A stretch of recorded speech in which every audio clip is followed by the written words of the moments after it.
Hello everyone, আমি মৌসুমি। আমার channel রান্না বান্নাতে সবাইকে অনেক অনেক স্বাগত।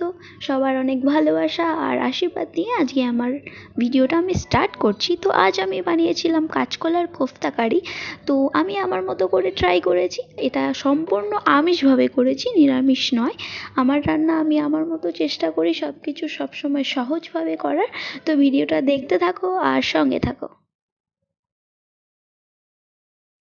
তো প্রথমেই আমি একটা কাঁচকলা আর একটা আলু নুন হলুদ দিয়ে ভালো মতো সেদ্ধ করে নিয়েছিলাম। আর এখানে দেখতেই পাচ্ছ আলু পেঁয়াজ সব কেটে ধুয়ে রেডি করে রেখেছি।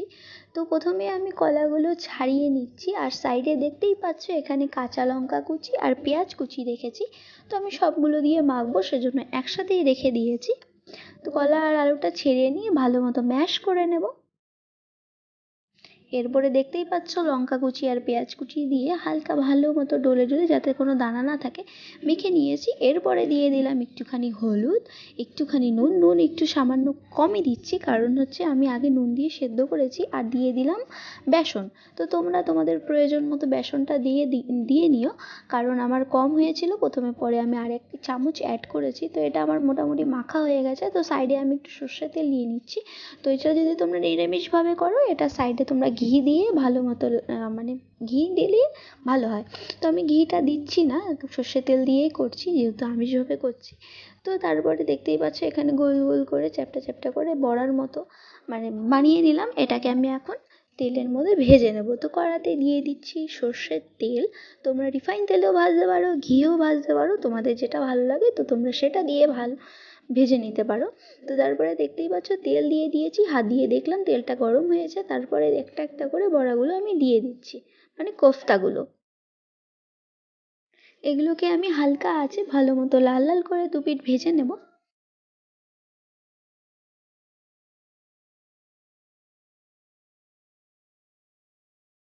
এই বড়াগুলো আমার ভাজা হয়ে গেছে, আমি এগুলো এখন তুলে নেব, তুলে নিয়ে বাকিগুলো ভেজে নেব। তো দেখতেই পাচ্ছ খুব সুন্দর ভাজা হয়েছে। আমি ভেবেছিলাম ভেঙে যাবে, যেহেতু আমি ফার্স্ট টাইম ট্রাই করছি, আমি আগে কখনো রান্না করিনি এই কোফতা কারিটা। এখানে দেখতেই পাচ্ছ মিক্সিং জারে নিয়েছি লঙ্কা পেঁয়াজ, আর কিছুই নিইনি। হ্যাঁ, আদা নিয়েছিলাম, রসুনটা আমি দিইনি। তো আলুটা ভেজে নিচ্ছি, হলুদ লবণ দিয়ে ভালো মতো ভেজে নেবো, বেশি করেই ভাজবো, যাতে মশলাটা ভালো মতো কষিয়ে আলুটা দিয়ে দিলে খুব একটা টাইম না লাগে। তো আলুটা মোটামুটি ভাজা হয়ে গেছে, এখন আমি আলুটা তুলে নিচ্ছি।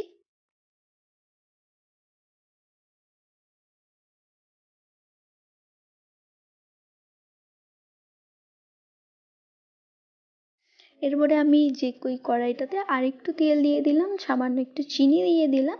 তারপরে দিয়ে দেবো গোটা জিরে আর শুকনো লঙ্কা। গরম মশলাটা আমার ছিল না, সেজন্য আমি গোটা গরম মশলাটা অ্যাড করিনি, তোমরা চাইলে অ্যাড করে নিতে পারো। তারপরে যে পেঁয়াজ আর লঙ্কার আদার পেস্টটা ছিল, তো সেটা দিয়ে দিচ্ছি। তো এটা পেস্টটা দিয়ে ভালো মতো একটু কষিয়ে নেব, আর একটু সামান্য নুন দিয়ে নিলাম। আর এখন আমি একটু জল দিয়ে দিয়ে কষাবো। তার মধ্যেই দিয়ে দিলাম জিরে গুঁড়ো, ধনে গুঁড়ো, লঙ্কা গুঁড়ো, আর একটুখানি গরম মশলা গুঁড়ো। গরম মশলাটা খুব একটা দিইনি, আমাদের গরম মশলাটা খুব একটা পছন্দ না, তো সেই জন্য গরম মশলা আমরা খুব একটা দিইনি। তো তারপরে দেখো একটুখানি জল দিয়ে দিয়ে কষিয়ে নিচ্ছি মশলাটা। মোটামুটি মশলাটা কষানো হয়ে গেছে। এরপরে আমি ভেজে রাখা আলুগুলো এর মধ্যে দিয়ে দেবো। তো সামান্য একটু জল দিয়ে নিলাম, তারপরে দিয়ে দিলাম আলুগুলো একটু দিয়ে নুন দিয়ে একটুখানি ঢাকা দিয়ে রেখেছিলাম। দেখো আলুগুলো দিয়ে ভালো মতো মশলাটা কষেও গেছে আর তেল ছেড়ে দিয়েছে, মোটামুটি কষানো হয়ে গেছে। তারপরে একটু নাড়িয়ে চাড়িয়ে এর মধ্যে দিয়ে দেবো আমি জল।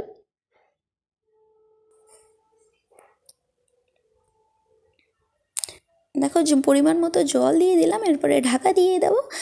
ঝোলটা কিছুক্ষণ ফুটে এলে তারপরে এরপরে বড়াগুলো দিয়ে দেবো। বড়াগুলো ঠিক নামানোর আগে দিলে ভালো হয়, আমি একটু আগেই দিয়ে ফেলেছিলাম, সেজন্য বড়াটা একটু নরম হয়ে গেছিলো, কিন্তু খেতে ভালো হয়েছিল। তো ঝোলটা ফুটে যাওয়ার পরে এভাবে কোফতাগুলো আমি দিয়ে দিলাম। বারবার বড়া বলছি, প্লিজ কিছু মনে করো না, অভ্যেস নেই যেহেতু রান্নার এভাবে ভিডিও বানানোর। তো ফার্স্ট টাইম আজকে এই ভিডিওটা আমি এই চ্যানেলে ছাড়ছি, আমার আরেকটা চ্যানেল রয়েছে। তো ভিডিওটা দেখো, ভালো লাগলে অবশ্যই চ্যানেলটিকে লাইক কমেন্ট অ্যান্ড সাবস্ক্রাইব করো। আর ডেসক্রিপশন বক্সে আমি আরেকটা চ্যানেলের লিঙ্ক আমি দিয়ে দেবো, ভালো লাগলে সেই চ্যানেলটা সাবস্ক্রাইব করে দিও, সেটাতে আমার লাইফস্টাইল ব্লগ আসে। তো দেখো রেডি আমার কাঁচকলার কোফতা কারি, দেখতে ভীষণ ভালো হয়েছিল আর খেতেও ভালো হয়েছিল। সামান্য একটু ঘি দিলে হয়তো আরও ভালো লাগতো, যেহেতু এটা আমি ননভেজভাবে করেছি সেজন্য আমি ঘিটা অ্যাড করিনি। আমি আরেক দিন না হয় তোমাদের ঘিটা দিয়ে অ্যাড করে দেখিয়ে দেবো। ভালো লাগলে অবশ্যই লাইক কমেন্ট অ্যান্ড শেয়ার করো।